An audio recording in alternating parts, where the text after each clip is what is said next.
Hello बच्चों, कैसे हैं आप लोग? अच्छा होंगे। अभी तक मैं अपना फिजिक्स चैनल पे क्लास 12th और 11th की वीडियोस डालता था। आज चूंकि क्लास 10th का भी बैच स्टार्ट नहीं हो पा रहा है, तो बच्चों ने कहा कि क्लास 10th का भी वीडियो डालिए सर। तो मैं क्लास 10th की भी वीडियोस स्टार्ट कर रहा हूँ आज से, और शुरू करता हूँ आपको फिजिक्स पढ़ाना आज से क्लास 10th का। क्लास 10th का जो फिजिक्स का पहला यूनिट है, किसी किसी स्कूल में इलेक्ट्रिसिटी स्टार्ट है, किसी स्कूल में लाइट स्टार्ट है। जनरली लाइट होता है, तो चलिए आपको आज लाइट के बारे में पढ़ाते हैं। आप आराम से देखेंगे और समझेंगे इसको। ये लाइट क्या होता है, ध्यान देंगे। लाइट किसे कहते हैं? आपने एनर्जी का नाम सुना है? एनर्जी किसे कहते हैं? आपने एनर्जी सुना होगा। एनर्जी मतलब होता है capacity to do work, to do work. काम करने की क्षमता को एनर्जी कहते हैं। तो काम करने की क्षमता को आप क्या कहते हो? एनर्जी कहते हो। तो आप सोचो, जब आप पढ़ने बैठते हो, लाइट किसी भी बल्ब से या किसी भी सोर्स से जब लाइट निकलता है, इमिट होता है, लाइट जब किसी भी सोर्स से इमिट होकर आप तक आती है, रोशनी देती है, तो आप अपने बुक पे छपे हुए लेटर्स को पढ़ पाते हो, आप काम कर पाते हो, पढ़ने का काम करते हो। तो लाइट सबसे पहले क्या देता है? आपको विजिबिलिटी देता है, किसी चीज को देखने की क्षमता देता है, मतलब आपको विजिबल बनाता है, रोशनी देता है। कोई प्रॉब्लम? मतलब लाइट भी कुछ काम करने में क्या करता है? हेल्प करता है। इसका मतलब ये हुआ कि light is a form of energy, form of energy. Light क्या है? फॉर्म ऑफ एनर्जी है। बेटा लाइट कैसे फॉर्म ऑफ एनर्जी है? तो मैंने आपको बताया कि लाइट की हेल्प से आप काम करते हैं।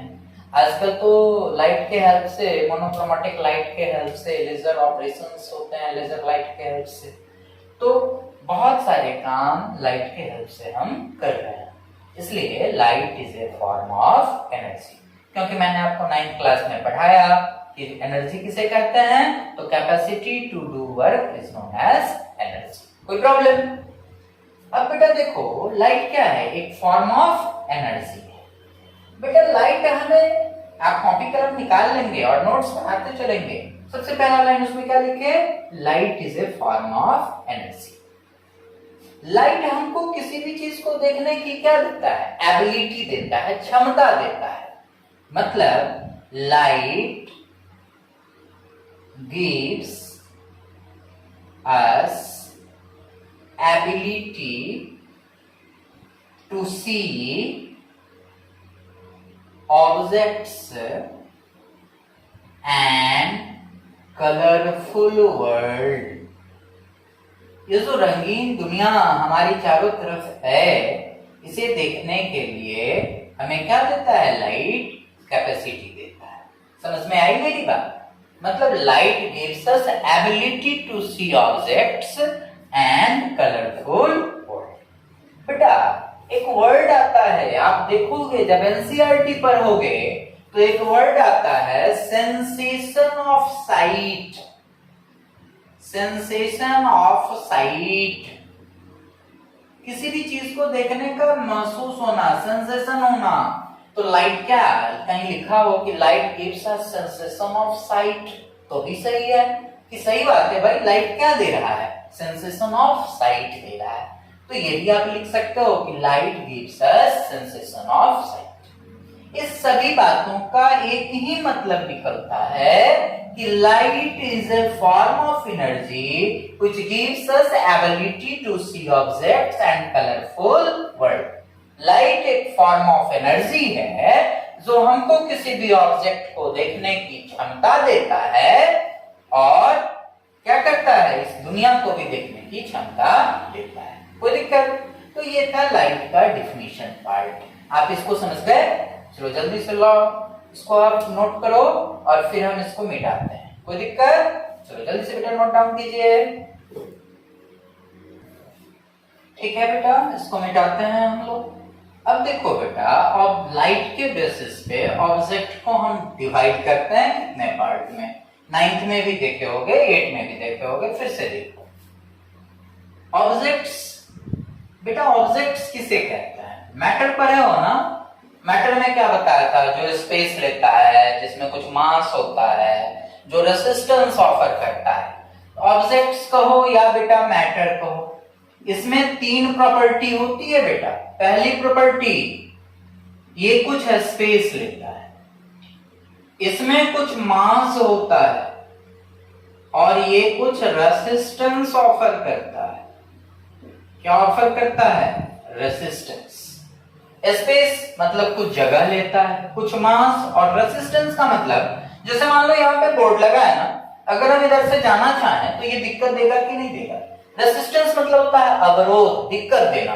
कोई भी ऑब्जेक्ट, हम भी एक मैटर हैं, आप भी एक मैटर हो, आप यहाँ खड़े हो, यहाँ से कोई आदमी आना चाहेगा तो हम उसके लिए एक ऑब्स्टेकल होंगे। तो निश्चित तौर पे हमने क्या किया? उसे डिस्टर्ब किया, मतलब रेसिस्टेंस ऑफर किया।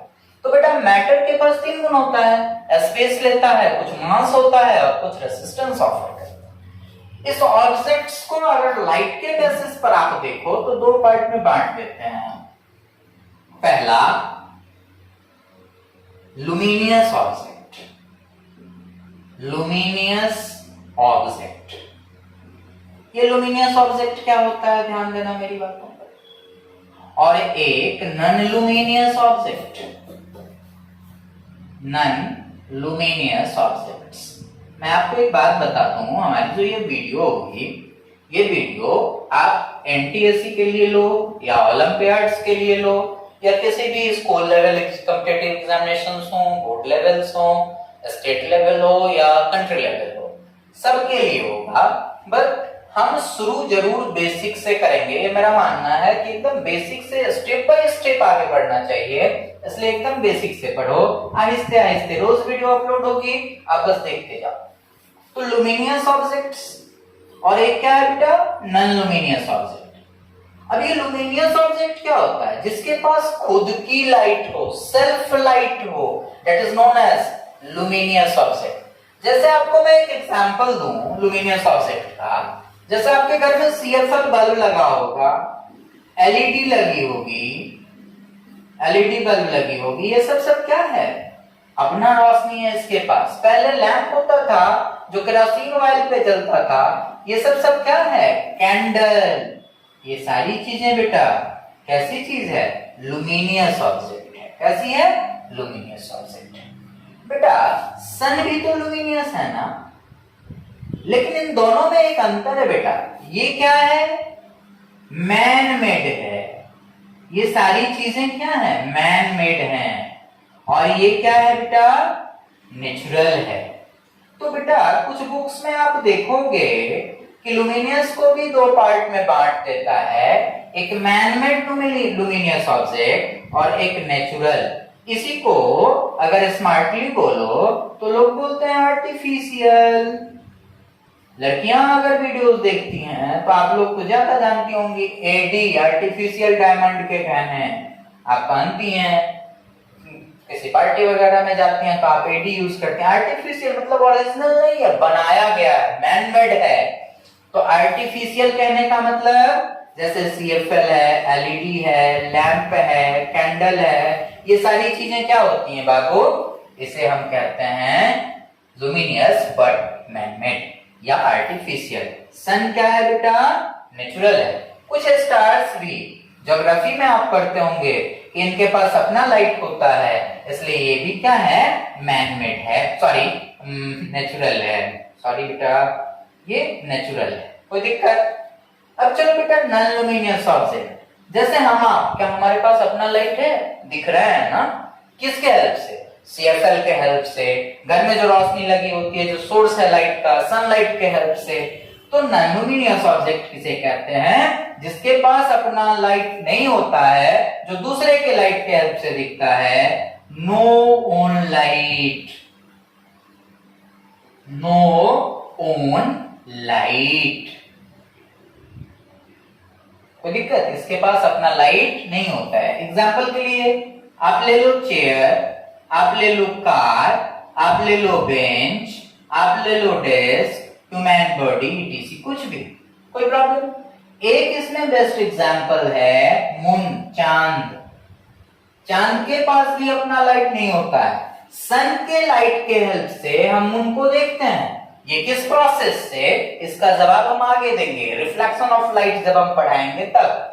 तो यहाँ पे मून के पास भी अपना लाइट नहीं है, लेकिन रिफ्लेक्शन ऑफ लाइट के हेल्प से हम सन के लाइट के हेल्प से मून को देखते हैं। तो बेटा क्या है, ऑब्जेक्ट्स के पास कितनी प्रॉपर्टी, 3, स्पेस, मास और रेसिस्टेंस। रेसिस्टेंस मैंने बता दिया है। अब इस पे लाइट के बेसिस पर इसको कितने, on the basis of light emit, दो बेसिस पे बांटे, लुमिनियस और कौन चीज बेटा, नॉन लुमिनियस। लुमिनियस किसे कहेंगे, जिसके पास अपनी लाइट होती है। नॉन लुमिनियस किसे कहेंगे, जिसके पास अपनी लाइट नहीं होती है। लुमिनियस को भी दो पार्ट में बांट दिए, एक आर्टिफिशियल और एक नेचुरल। सन किसका एग्जांपल है, नेचुरल का। और ये सब लैंप, सीएफएल, एलईडी, कैंडल, ये सब किसका एग्जांपल है बेटा, आर्टिफिशियल का। कोई दिक्कत, कैंडल लाइट डिनर का नाम सुना है ना, वो किस लाइट में होती है, आर्टिफिशियल लाइट में। हम रात में जो लाइट जलाते हैं अपने घर में, कैसी लाइट है, आर्टिफिशियल है, लुमिनियस है बट आर्टिफिशियल है। और ये सारी चीजें क्या है, नॉन लुमिनियस है। ये एक ब्रॉड था जो एक हमने इसको बांटा ऑब्जेक्ट को। कोई प्रॉब्लम, वीडियो को पॉज कर करके आप देखिए और इसको लिख लीजिए, कोई दिक्कत। चलिए मिटाएं हम इसको जल्दी से, चलिए ठीक है मिटाते हैं इसको, आप लोग नोट कीजिए जल्दी फटाफट।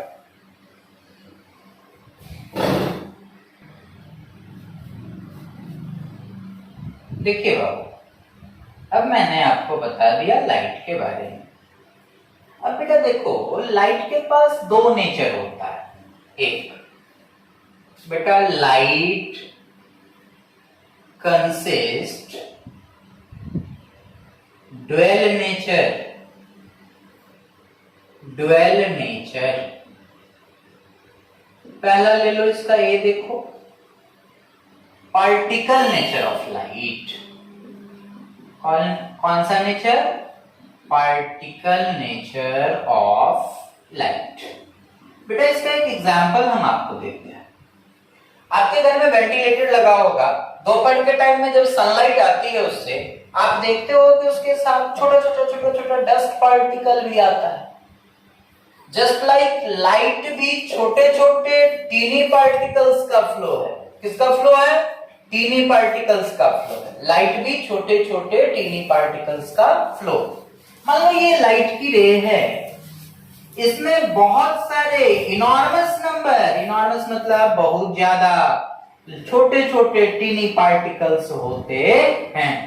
इस छोटे छोटे टीनी पार्टिकल्स को हम फोटॉन्स बोलते हैं। क्या बोलते हैं बेटा, फोटॉन्स। मींस कि light is the flow of enormous number of tiny particles. इस नेचर को क्या बोलते हैं बेटा, पार्टिकल नेचर ऑफ लाइट। और इस पार्टिकल्स को क्या बोलते हैं, फोटॉन्स। जब आप पियर्सन या कोई दूसरी बुक्स पढ़ोगे जो कॉम्पिटिटिव बुक होती है, उसे कॉर्पसल्स लिखते हैं। इस फोटॉन्स को क्या बोलते हैं, कॉर्पसल्स। क्या बोलते हैं इसे, कॉर्पसल्स। तो पहला पार्टिकल नेचर ऑफ लाइट लिख के टॉपिक बनाना, लाइट कंसिस्ट ड्वेल नेचर। ए में लिखना पार्टिकल नेचर ऑफ लाइट और लिखना light is the flow of large number of teeny particles known as photons। उसे क्या कहते हैं हम लोग, फोटॉन्स बोलते हैं। क्या बोलते हैं बेटा, फोटॉन्स। कोई दिक्कत, इसे कौन नेचर कहते हैं बेटा, पार्टिकल नेचर ऑफ लाइट। तो बेटा हम लोग को जो 10 में पढ़ना है ना, ये पार्टिकल नेचर ऑफ लाइट को ही पढ़ना है। अब दूसरा नेचर कौन था बेटा, इधर यहां लिखते हैं, देखो B wave nature of light, wave nature of light. ये वेव नेचर ऑफ लाइट क्या है? देखो बेटा, फिल्म वगैरह में या घर में कभी कोई बीमार पड़े होंगे तो हॉस्पिटल्स जब जाते हैं उनकी हार्ट बीट देखते हैं आप, तो एक मशीन लगी होती है, नाम तो मुझे नहीं पता उस मशीन की, याद नहीं आ रही है नाम पता थी। ऐसे ऐसे हार्ट बीट चलता रहता है, लाइट के हेल्प से इसको दिखाया जाता है। बेटा ये जो हार्ट बीट लाइट का फ्लो कैसे होता है, ये किस तरह का, 9th में पढ़े होंगे आप लोग, इस तरह के फ्लो को क्या बोलते हैं? वेव बोलते हैं। क्या बोलते हैं? वेव। तो ये बेटा लाइट किसकी तरह प्रोपेगेट कर रहा है? वेव की तरह। तो इस नेचर को क्या बोलते हैं? Wave nature of light. Means light propagates, इसको मिटा दूं,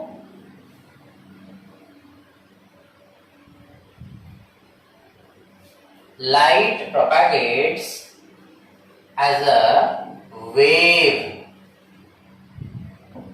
That's why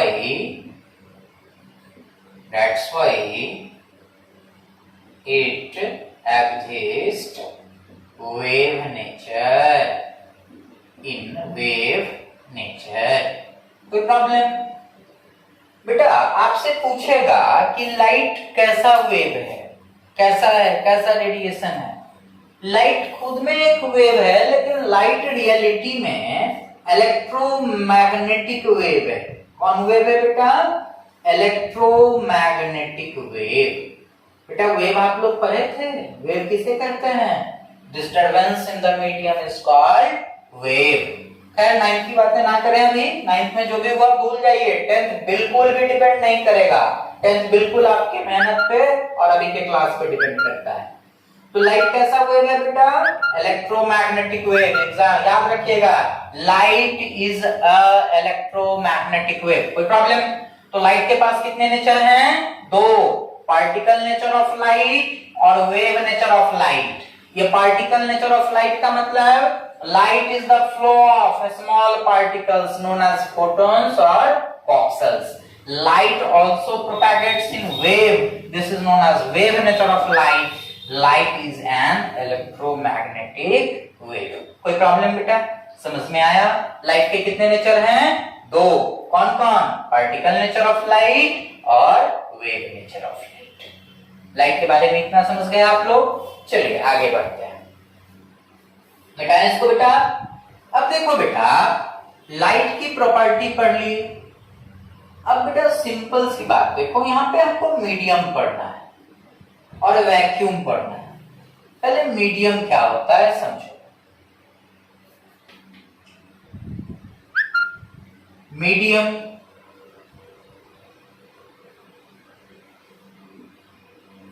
मीडियम को लाइट में लोग लिखता है ऑप्टिकल मीडियम।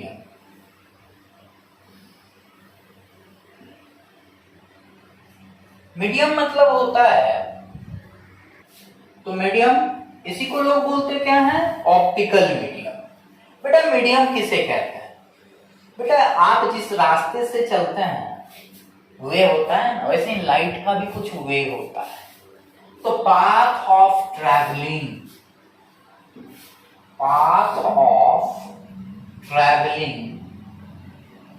इतना सिर्फ लिखोगे तो that is called medium. But अगर ऑप्टिकल मीडियम कहीं लगा है तो लिखना होगा path of travelling of light is called optical medium. उसे कौन मीडियम कहते हैं? हम ऑप्टिकल मीडियम कहते हैं। ठीक है बेटा, इज कॉल्ड ऑप्टिकल मीडियम। अब बेटा इसको ब्रॉडली मीडियम को अगर हमको बांटना है तो सबसे पहले उसके कंपोजिशन के बेसिस पे बांट के देखते हैं। ठीक है, तो मीडियम को किसके बेसिस पे? On the basis of composition. Medium किस चीज से बना है? On the basis of composition. There are two types of medium. Composition के बेसिस पे मीडियम कितने तरह के? दो तरह के। देखो कौन कौन? पहला होमोजीनियस मीडियम। होमोजीनियस मीडियम कौन मीडियम? Homogeneous medium. बेटा होमोजीनियस मीडियम क्या होता है? इसको मिटा दूं? देखो जरा गौर से। होमोजीनियस मीडियम जैसे प्योर वाटर, हम सॉल्यूशन बनाते हैं। सॉल्यूशन समझते हो आप लोग? थोड़ा सा ब्रीफ में समझो सॉल्यूशन को।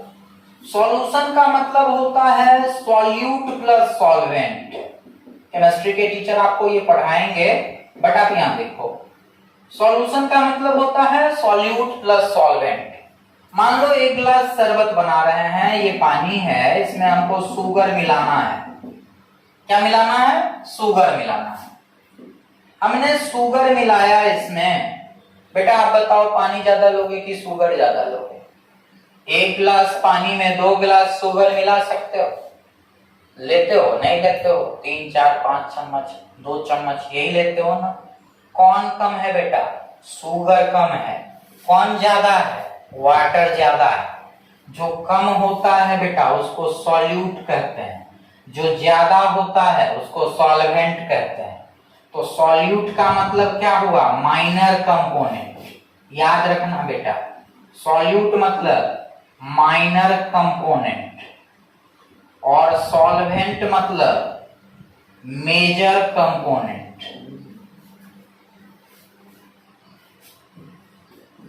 सॉल्यूट किसे कहते हैं? जो कम है। सॉल्वेंट किसे कहते हैं? जो ज्यादा है। तो solute plus solvent is equal to solution. पानी मिला किसमें? शुगर के साथ, तो क्या बन गया? शरबत बन गया, और इसे क्या कहते हैं? सॉल्यूशन कहते हैं। अब ये कोई आप पी रहे हो, सपोज करो इसको, तो ये यहाँ पे जितना मीठा है उतना ही इस लेयर पे भी है, उतना ही इस लेयर पे भी है, उतना ही बॉटम में भी है। इसका मतलब ये हुआ कि इस पूरे ग्लास के टॉप से लेके बॉटम तक का जो शुगर वाटर सॉल्यूशन है वो बहुत अच्छी तरह से मिक्स है और इक्वली मिक्स है, यूनिफॉर्मली मिक्स है। तो जब इस तरह का कोई भी मीडियम का कंपोजिशन हो कि उसका थ्रू आउट एक जैसा कंपोजिशन हो, यूनिफॉर्म कंपोजिशन हो, तो ऐसे कंपोजिशन को बेटा होमोजीनियस मीडियम बोलते हैं। क्या बोलते हैं? होमोजीनियस मीडियम बोलते हैं। Through out similar composition, uniform composition. कैसा कंपोजिशन? Uniform composition. एक जैसा कंपोजिशन होगा तो इसे क्या बोलेंगे बेटा? होमोजीनियस मीडियम बोलेंगे। अब बेटा दूसरा देखो, खुद सोच के देखो, on the basis of composition माने क्या होता है? पहला होमोजीनियस, तो दूसरा क्या होगा बेटा? हेट्रोजीनियस। हेट्रोजीनियस जिसका यूनिफॉर्म कंपोजिशन नहीं हो, मतलब non uniform composition. Non uniform composition. Example के लिए ले लो यूनिफॉर्म कंपोजिशन में बेटा प्योर वाटर, कुछ भी ना मिला है, तो एक ग्लास वाटर लिए तो उसका पूरा का पूरा ऊपर से नीचे तक का एक ही जैसा सब कुछ कंपोजिशन होगा। लेकिन अगर एक ग्लास वाटर में हम एक टीस्पून शुगर डाल दिया और इसको डिसॉल्व नहीं कराए, तो ऊपर का कंपोजिशन अलग और नीचे का कंपोजिशन अलग, तो ये क्या हो गया? हेट्रोजीनियस। और अगर इसी को हम मिला के देखते थे तो क्या हो जाता? होमोजीनियस। तो बेटा on the basis of composition medium दो तरह के होते हैं, एक होमोजीनियस और एक कौन सा? हेट्रोजीनियस। कोई problem? On the basis of composition medium कितने तरह के? दो तरह के, होमोजीनियस और हेट्रोजीनियस। कोई प्रॉब्लम? अब देखो बेटा अगली क्लास में हम आपको भी बताएंगे, आज इतना ही, वीडियो ज्यादा लंबा नहीं हो, इसलिए अगले क्लास में अब फिर हम मीडियम को बांटेंगे on the basis of amount of light passing. उसका टाइप देख लो, फिर कल बताएंगे बेटा। ऑन द बेसिस ऑफ, पहले स्पीड ऑफ लाइट पे देखो। On the basis of speed of light in the medium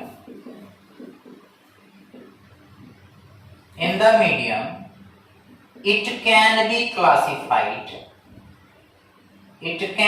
classified as following. Speed of light के बेसिस पे। किसकी बेसिस पे? स्पीड ऑफ लाइट की बेसिस पे। दो तरह के होते हैं, ध्यान देना कौन कौन। स्पीड ऑफ लाइट की बेसिस पे भी दो तरह के, एक रेयरर मीडियम। कौन मीडियम? रेयरर। और एक डेंसर मीडियम। कौन मीडियम? Denser medium. इसके बारे में कल पढ़ाएंगे आपको कि स्पीड ऑफ लाइट के बेसिस पर मीडियम कितने तरह के? दो तरह के, रेयरर और डेंसर। इसके बारे में आपको कब बताएंगे? कल, रेयरर और डेंसर। तो बेटा इसको बढ़िया से पढ़िएगा, कॉपी बना लीजिएगा, अच्छे से लिखिएगा और अच्छे से स्वस्थ रहिए, घर में रहिए, बढ़िया से पढ़िए। बोर्ड की एग्जामिनेशन टाइम पे होंगे, इसलिए अपना ख्याल रखिए, पढ़ाई करते रहिए। Stay home, stay safe, all the best and last like and subscribe जरूर कर दीजिएगा। Thank you.